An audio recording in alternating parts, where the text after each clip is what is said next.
Нтӏэпщ зэби зыщӏэлэжьи еуэри пщэдджыжьым жьыуэ шыныбэпхыр щӏикъузэри къыдэшэсыкӏащи. Шыр бэнэ бжыхьым ирихулӏауэ иригъэлъэну еныкъуэкъукӏи. Шхуэӏукӏэ зыдэуэри хъутэкъым. Елъэдэкъауэри хъутэкъым жи. Къамышыкӏэ еуэри хъутэкъым. Теплъэгъуэр щекӏуэкӏыр пщэдджыжьыпэм жьыуэ арати, зы фызыжь жэмыр дихуауэ къыздехыжым, зы къомрэ къыкӏэлъыплъауэ щӏэкӏынущ а щӏалэжьым. Гъунэгъу зыкъыхуищӏ щӏалэм и лъэрыгъыпсыфэр иубыдри, атӏу жиӏащи, мышым и адэр елъу щыта мы бжыхьым. Щӏалэжьым шыпхэщӏым зытригъащӏэщ, къепсэлъыхащи. Уэрэ ди анэ и гъащӏэм елъу зымылъэгъуа. Фызыжьым нэхъри нэхъ гъунэгъу зыхуищӏ, лъэрыгъыпсыфэр иубыдри, си щӏалэ жери дэпсэлъеящи. НтӀэ хьемыхьеуанэ гугъу йомыгъэхь, мыр зэи елъэнукъым мы бжыхьым, жиӏащи. Пщэзабий уи фӏэщ зэрыхъун, адыгэм лӏэужьыр бжиблкӏэ мауэ щӏыжиӏа псалъэжьырщӏэ, ар гъащӏэм къыхэкӏа псалъэжькӏэ. Лъыр гуащӏэ. Адыгэм лъыр къипщытэжу щӏидзэмэ, зэман жыжьащэ мыӏэбэжыф. Пэжамэ пцӏы еплъыуэ. Тэмэму жыба мыӏэбэж икӏи ар уэрэдэми къыщегъэлъагъуэ, хъыбархэми къыщегъэлъагъуэ, псалъэм папщӏи мис мы уэрэдым. Дуней ижьыр щымыджэ мыпцӏэмэ, уэрирэу, уэрирэу, уэрэурирэу, уэрирэу, уэрирэри. Щылъэ щхъуантӏэри щызэпцӏагъащӏэмэ, уэрирэу, уэрирэу, уэрэурирэу, уэрирэу, уэрирари. А зэманым сыгущэ хэлъти, уэрирэу, уэрирэу, уэрэурирэу, уэрирэу, уэрирари. Дуней ижьыр хъыкӏэща ухуэмэ, уэрирэу, уэрирэу, уэрэурирэу, уэрирэу, уэрирари. Щылъэ щхъуантӏэри мэлкӏэ щаубэмэ, уэрирэу, уэрирэу, уэрэурирэу, уэрирэу, уэрирари. О чем эта песня? О первотворении Земли и о создании и дальнейшем росте первого человека. Индылыжым лъэскӏэ щейбэкъуэмэ, уэрирай, уэрирай, уэрэурирэу, уэрирэу, уэрирари. А зэманымэ сылӏыныгъуэфӏти жиӏащ, ӏэу. Уэрирай, уэрирай, уэрэурирэу, уэрирай, уэрирари.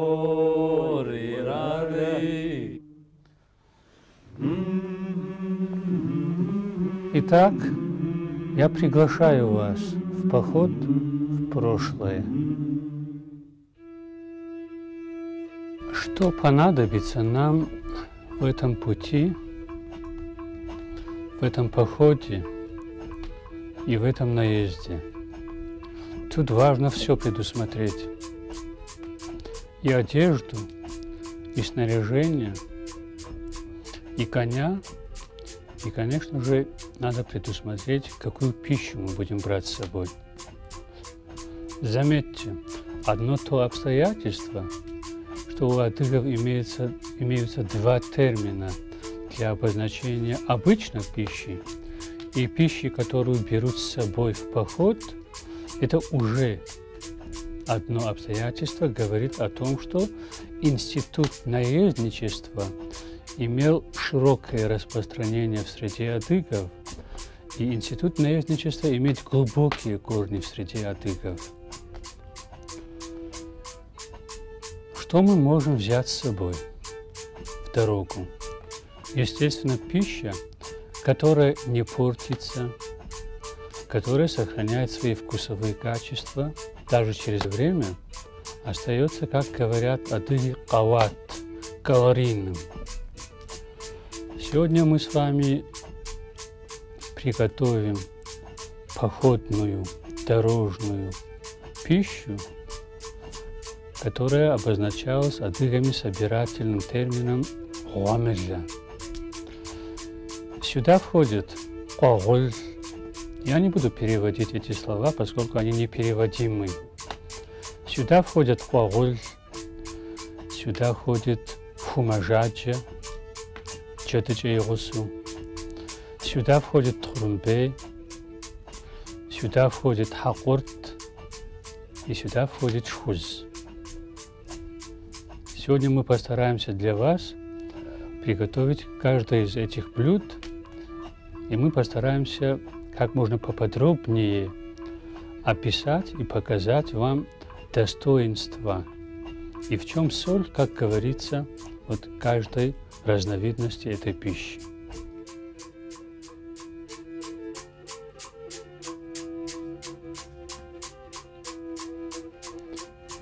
По существу, в основе походной пищи адыгов гуамелля лежит пшено. Основной составной частью гуамелля является пшено. Пшено, почему пшено? По той простой, скажем, технической причине, что пшено содержит очень мало влаги. И та небольшая часть влаги, которая содержится в пшене, адыги научились ловко удалять при помощи жарки. Заметьте, русские говорят, мы варим пшенную кашу, адыги скажут, мы жарим. Жарим, видимо, по той причине, что температура, скажем, теста из пшенной муки в процессе готовки, неважно, добавляют ли мед в эту муку, добавляют ли топленое масло, температура превышает 110 градусов и выше. Именно поэтому адыги говорят, жарим пшенную муку. Так вот, в процессе жарки пшенной муки удаляется полностью влага. Удаление влаги в дальнейшем предполагает сохранение всех качеств этого пшена, как вкусовых, так и других, в том первозданном виде, который содержится в зерне пшена.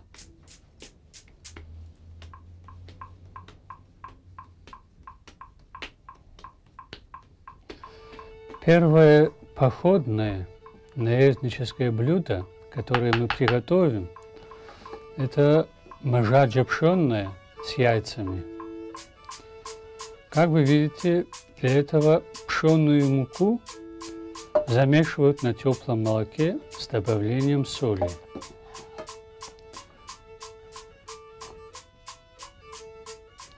Затем дают остыть тесту в прохладном месте на 3-4 часа для созревания, как говорят адыги.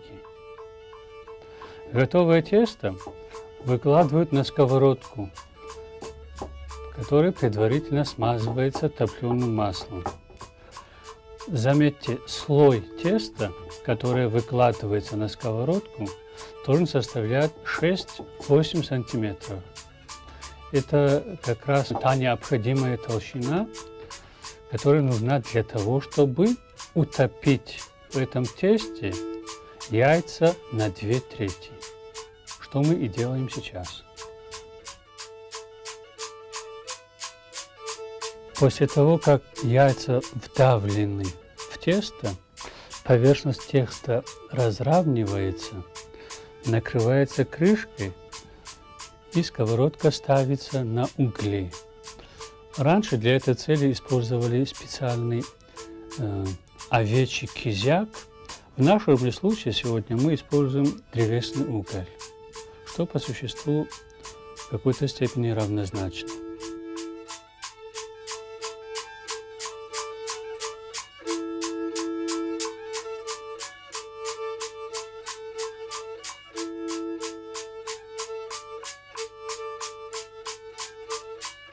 Следующее блюдо, которое мы приготовим, качестве наезднической пищи это тхурнбе пшенный.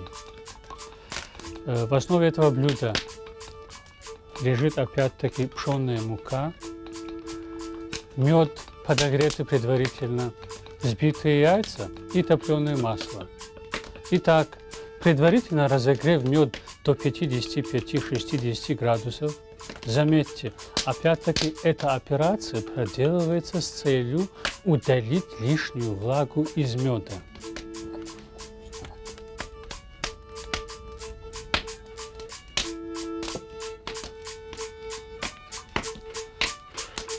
В расплавленный мед добавляют взбитые яйца.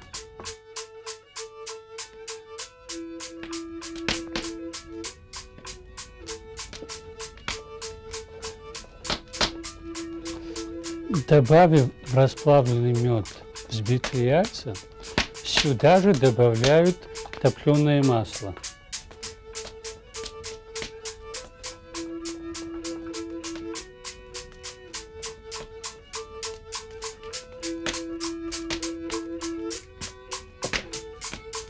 И тщательно перемешивают этот состав. Таким образом, перемешав вместе тщательно нагретый мед, топленое масло, взбитые яйца, затем делают углубление вот в такой горке пшенной муки.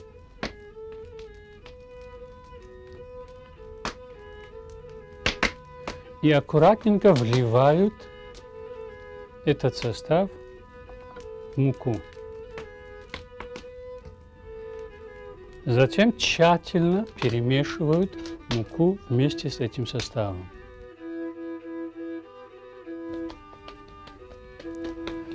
После того, как тесто круто замешано, смазывают сковородку опять-таки тем же топленым маслом.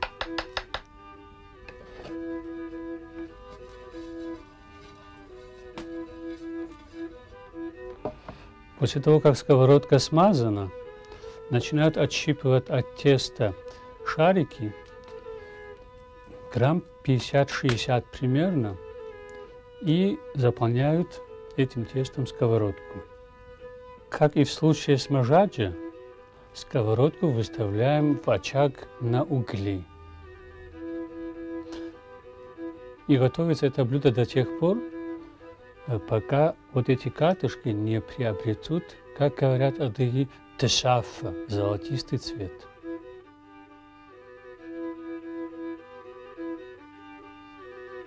Адыги брали в наезд также кислое молоко. Вроде бы жидкость, да? И вроде бы как поместить жидкость в переметную сумму, которая приторочена к седлу. Был найден такой оригинальный, на мой взгляд, выход. Адыги брали с собой не кислое молоко в том привычном нам виде, а брали с собой концентрат кислого молока, то есть обезвоженное кислое молоко. Каким способом достигалось обезвоживание? После того, как кислое молоко было готово, его выливали в кусок материи. И в течение 2-3 суток давали сыворотке естественным путем под своим весом стечь из материи. Затем в результате получалась вот такая обезвоженная, вязкая, я бы сказал, масса.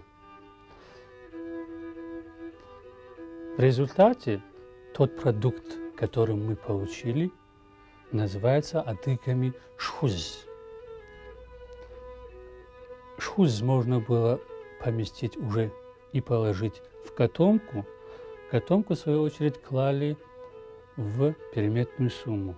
Впоследствии, по мере необходимости на привалах, шхуз разбавляли водой. В результате получался обратный процесс, и уже, будучи в походе, адык располагал кислым молоком. которым запивалась вся остальная еда. Главный компонент наезднической пищи адыгов, главная ее составная часть – это сушеное мясо. Как вы видите, мясо сначала раскатывали как можно тоньше слоем. Яупа, говорили адыги. И сушили мясо летом на солнце, предварительно смазывали мясо прожаренным растительным маслом. Ну а зимой, когда не было солнца, мясо сушилось, вот как это у меня висело, возле очага. И в том, и в другом случае обязательный технологический момент приготовления сушеного мяса – это окуривание мяса дымом крапивы. Этим способом бактерицидные свойства крапивы и дыма крапивы, они общеизвестны на сегодняшний день. Наши предки уже знали об этом, и, окуривая мясо дымом крапивы, тем самым убивали на корню все возможные микробы. Таким образом, на солнце или возле тепла очага мясо насквозь просушивалось, а дымом крапивы мясо обрабатывалось бактерицидно. И в этом случае всадник не опасался в пути, что мясо может испортиться, что на мясе будет какой-то нездоровый налет. Мясо всегда оставалось пригодным к пище. И вот в результате мы имеем, пожалуй, далеко не полный перечень дорожной наезднической пищи адыгов, а лишь малую часть этого перечня. Но я думаю, я уверен, что вот этого набора нам достаточно будет на первый отрезок пути, и мы приступим к следующему этапу подготовки к походу, к наезду. Мы разложим наездническую пищу адыгов в котомке.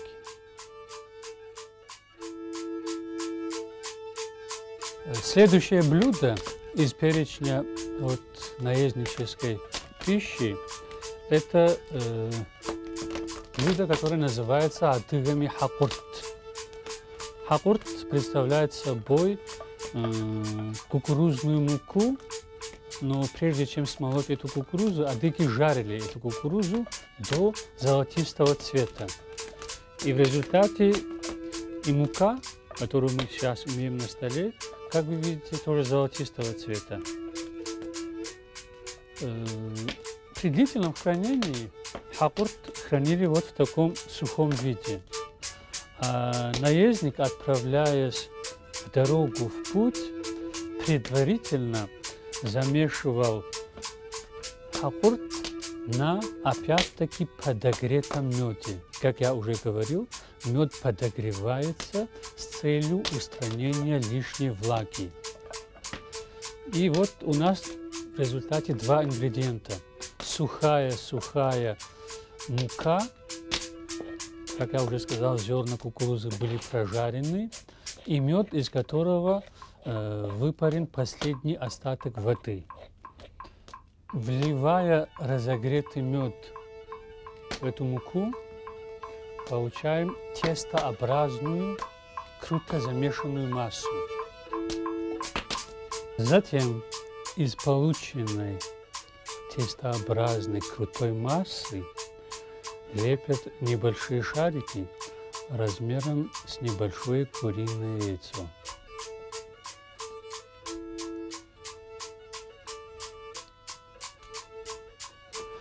Впоследствии эти шарики выставляются на холод для того, чтобы разогретый мед, посредством которого, собственно, и замешано это тесто, остыл.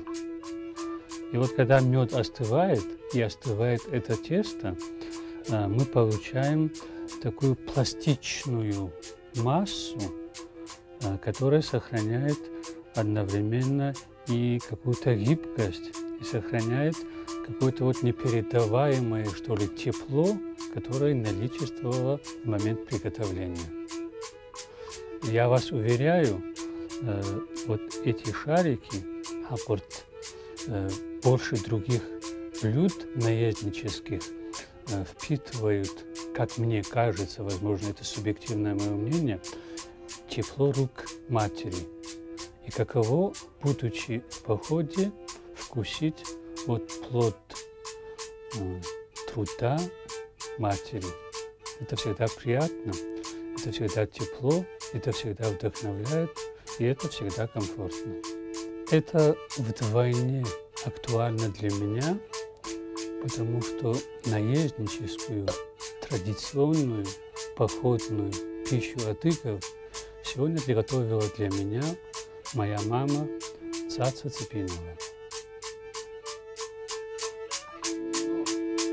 И завершающий штрих к нашим сегодняшним приготовлениям – это, конечно же, известный далеко за пределами земли адыгской, известнейший адыгский сыр, копченый. Матахой, говорили адыги об этом сыре. Его, как правило, чаще готовили высоко в горах, среди альпийских лугов. И там у чабанов, у табунщиков, у скотников в том самом круглом приспособлении плетеном, где готовили пищу чабаны, была предусмотрена такая полочка чуть выше человеческого роста. И эта полочка, в свою очередь, тоже была сплетена из прутьев дикого орешника. И после того, как сыр выжимался из сыворотки, этот сыр выкладывался на эту полочку.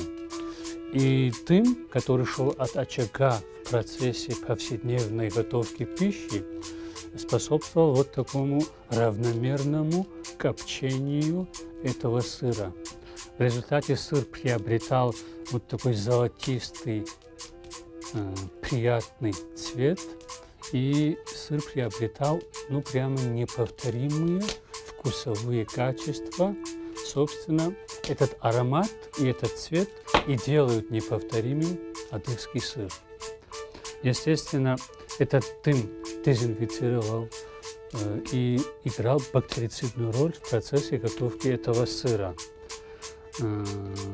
Этот дым настолько глубоко въедался в этот сыр, что сыр затвердевал до какой-то степени, и уже на этом этапе сыр дальше не твердел, и как-то консервировались вкусовые и ароматические качества этого сыра.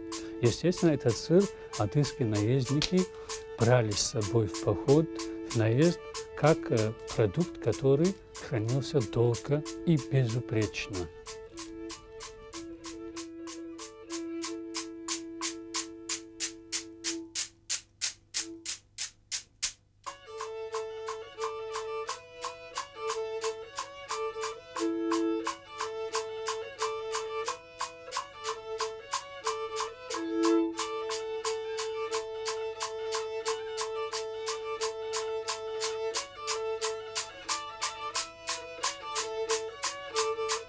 Как готовился адыгский наездник к походу, о чем он заботился и что готовил в дорогу.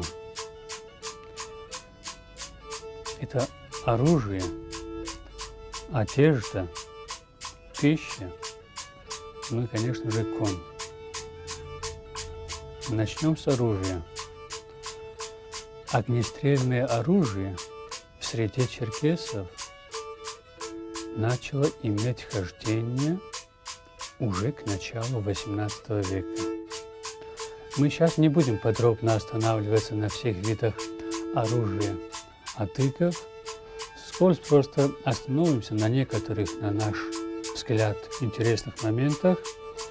касающиеся технологии изготовления оружия и его ношения. В первую очередь адыги удивили мир и окружающие их народы тем, что адыгские кузнецы придумали способ изготовления самого сложного элемента кремниевого ружья, его ствола. Что делали адыги? Они вытягивали раскаленный пруд на необходимую длину и затем накручивали из раскаленного прута спиралевидную форму. И опуская кольцо за кольцом в горн и раскаляя этот пруд вновь, адыги клепали одно кольцо к другому, разумеется, насаживая эти раскаленные кольца предварительно на цилиндрический штырь. И в результате адыги научились изготавливать вот такие стволы к кремниевым ружьям. Кстати, будь то ружья кремниевые, будь то пистолеты кремниевые, вот как это видно из названия самого оружия, огнестрельное оружие адыгов по существу с самого начала их ношения, с того момента, как они научились их делать, изготавливать, оружие принадлежало к кремниевой системе. Естественно, несмотря на то, что в XVIII веке повсеместно имело распространение огнестрельное оружие, наряду с огнестрельным оружием адыги еще долгое время носили, пользовались холодным, режущим и колющим оружием. Это был все тот же традиционный черкесский кинжал, богато инкрустированный серебром с чернью. И, конечно же, это была повсеместно известная, притом под названием, которое дали адыги этому оружию, сашхва, шашка.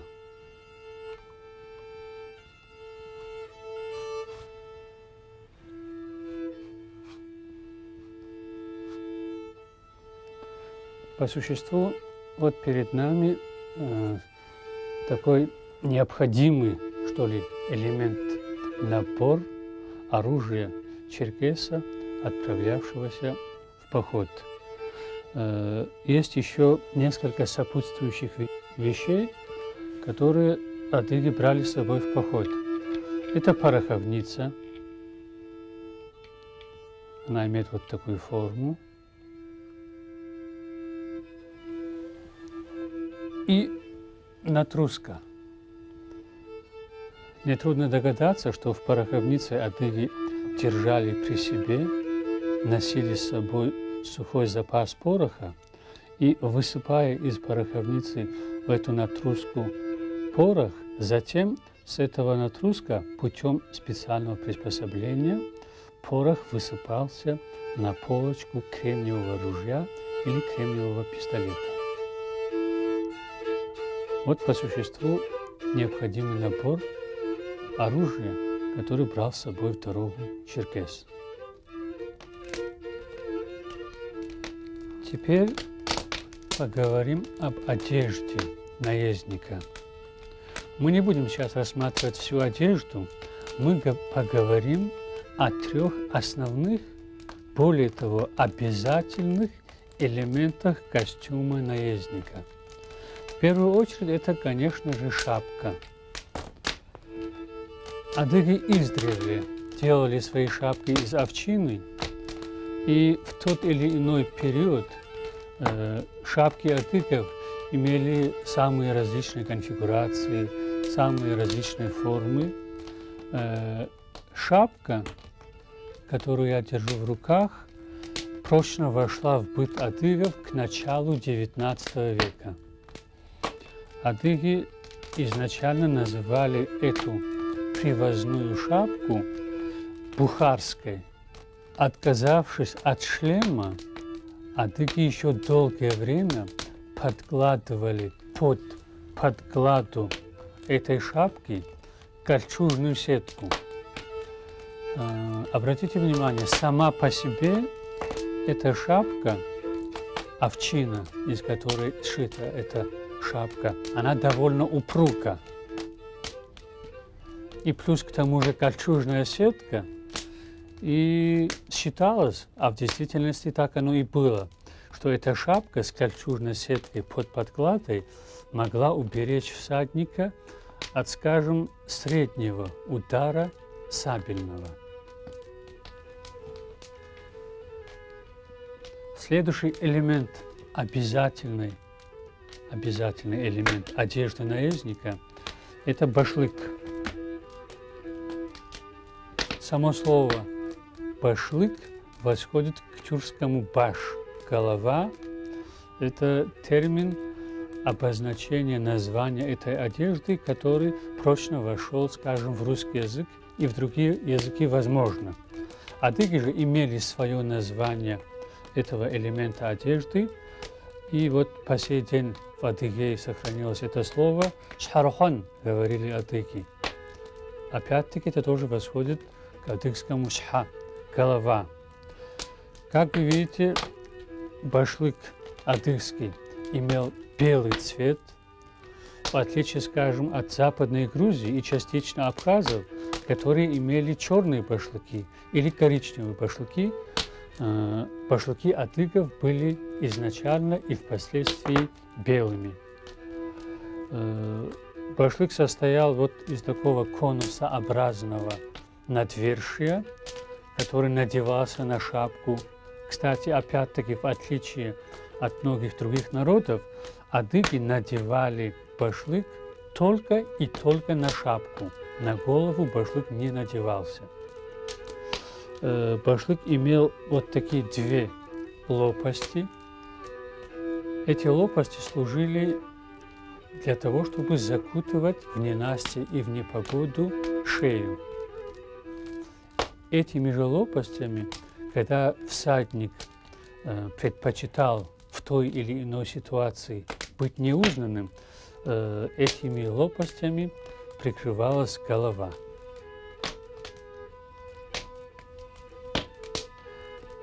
И, наконец, следующий элемент обязательный, походный, из походного костюма адыгов, это же традиционная черкесская бурка. Как правило, в повседневной жизни носили бурку черного цвета, бурка белого цвета носилась какие-то особые торжества. В чем коренное, так сказать, отличие адыгских, черкесских бурок от тех бурок, которые изготавливались другими соседними с адыгами народами? Вообще сам войлок, в зависимости от того, что собирались из него делать, валяли разной толщины, разной плотности. Бурка, которая предназначалась для носки в походе, должна была отвечать следующим требованиям. Во-первых, она прикрывала практически все тело всадника и прикрывала частично, скажем, лошадь до того самого места, где обычно ставилась тамга.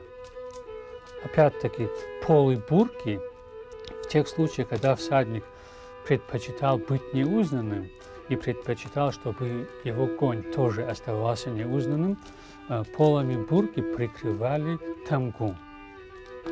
Эти же полы бурки прикрывали ноги всадника во время непогоды, ненастья, дождя. Настоящая адыгская бурка – показатель, я бы сказал, того, что эта бурка сработана настоящими адыгскими мастерицами, показателем было одно обстоятельство. Бурка должна была стоять.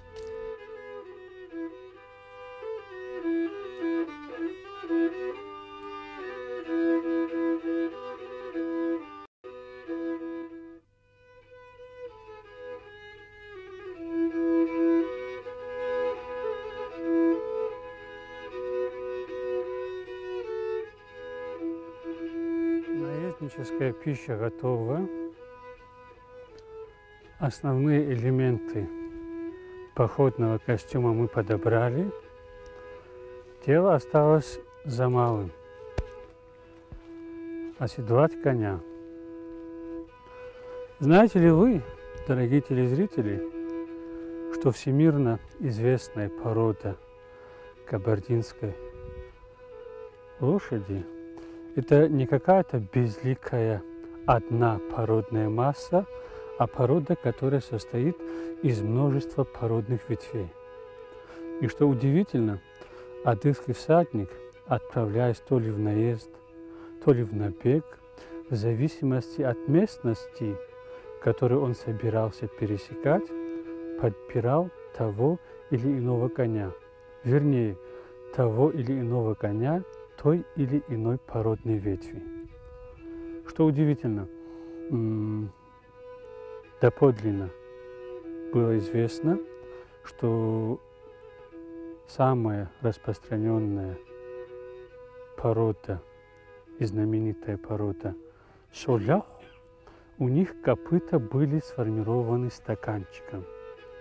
Естественно, адык, который собирался пересекать местность, усеянную камнями, он предпочитал сесть на шоляху. Адык, который отправлялся то ли в набег, то ли в наезд в степи, седлал лё. Лё отличался от других породных ветвей тем, что копыта его были сформированы вот таким плоским образом. Низ копыта был плоский.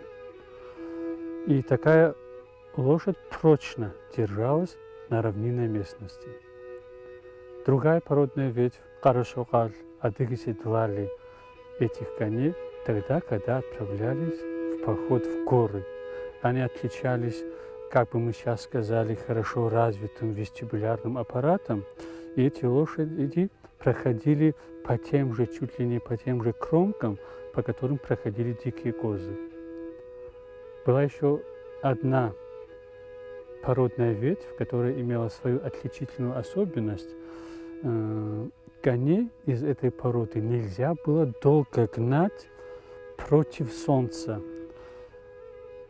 Адыги говорили, что у них тонкая лобная кость, и если долго гнать коня из породы бечкан против солнца, то, как говорили адыги, тагариш хамьоха, солнце, я буквально перевожу, заходит в голову коня.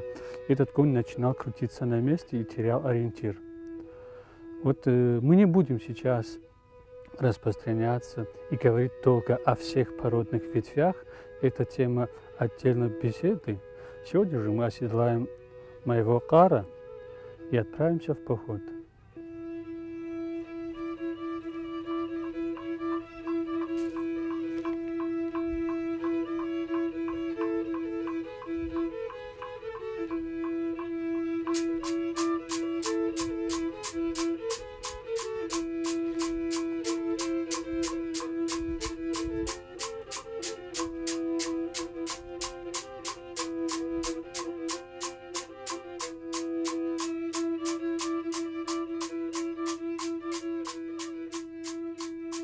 Всех поражала удивительная крепость копыт кабардинской породы лошади. По существу, кабардинская лошадь не знала, что такое ковка.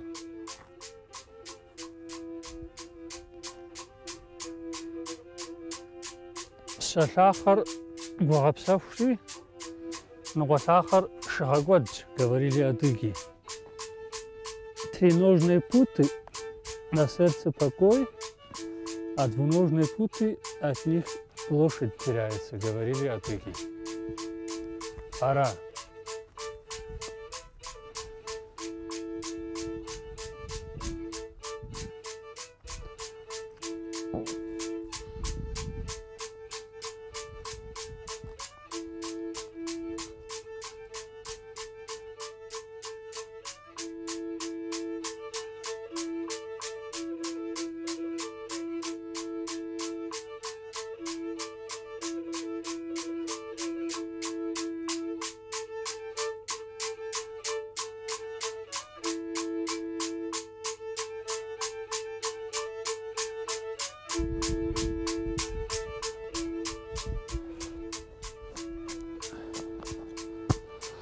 У адыгов с седлом ассоциируется добрый путь или недобрый путь.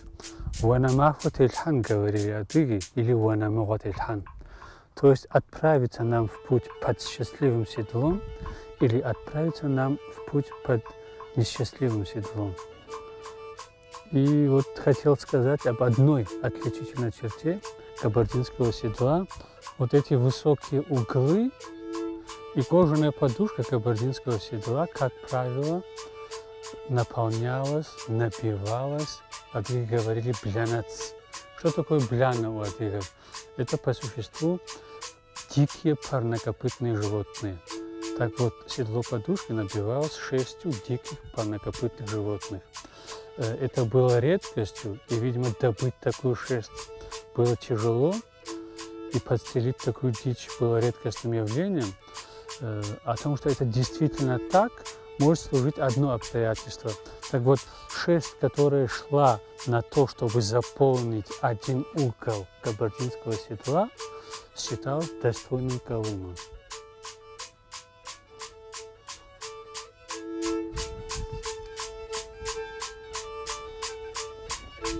Варадах, варадах.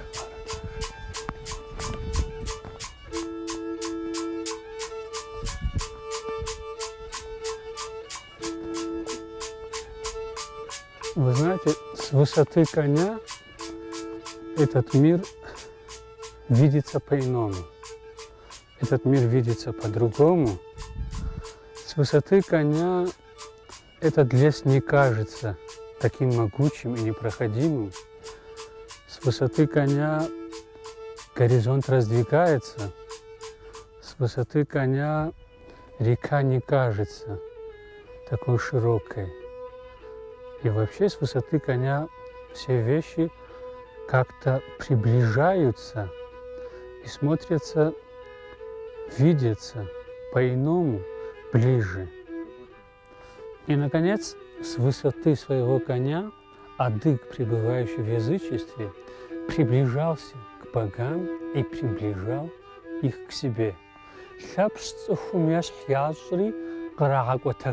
Говорили адыги. Хлебша, бога кузнецов и бога кузнечного ремесла и бога железа приземлили, говорили адыги. И уж совсем на равных адыг говорил со своими богами в то время, когда он сказал: «Тхавми гуза гумара, цехубзми навмара, алхамсихи магатаджа».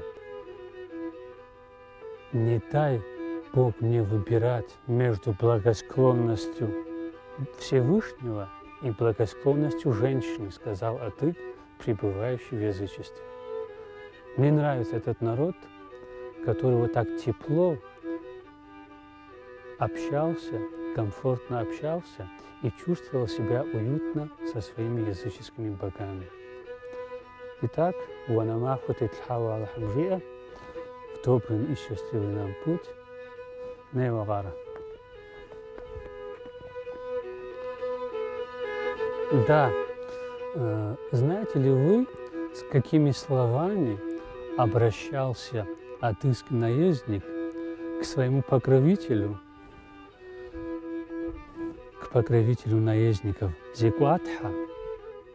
Он говорил следующее: «Сиана заржиа сумзу, сишу ага заржи асиш». Бог мой Зикуатха, говорил адыг, сделай так, чтобы у меня все в пути сложилось так, как предвещает, как чувствует жена, и дай Бог, чтобы не случилось со мной ничего из того, что думает обо мне моя мать. То есть сердце матери, видимо, а так оно и есть, во все времена оставалось сердце матери. Мать только и видела, что сына сразила вражеская пуля, что сын не доплыл до другого берега, Индель, Волки, что сын свалился с обрыва, со скалы. Ну а жена, видимо, жена во все времена оставалась женой, она только и знала, что ждала мужа с богатой добычей.